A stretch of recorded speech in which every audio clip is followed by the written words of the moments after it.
जालन्याच्या अंबडमध्ये भाजप विरुद्ध 3 पक्ष एकवटलेत। अंबड नगर परिषदेत राष्ट्रवादी शरदचंद्र पवार पक्ष, शिवसेना उद्धव बाळासाहेब ठाकरे पक्ष आणि काँग्रेस एकत्र येत निवडणूक लढवते। या निवडणुकीत राजेश टोपे, नारायण कुचेंची प्रतिष्ठा पणाला लागली। दोन्ही बाजूने विजयाचा विश्वास व्यक्त केला जातोय।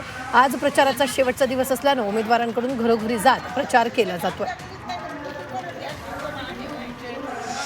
एकूण 22 जागा आहे, रासपाच्या 2 आणि 20 भारतीय जनता पार्टीच्या आणि नगर अध्यक्ष अशा 23 जागा आहे। नगर अध्यक्षासहित सगळ्याच्या सगळ्या जागा निवडून येणार। मला वाटतं विरोधी पक्षाचं खातंही उघडणार नाही, रोखठोकपणे सांगतो मी।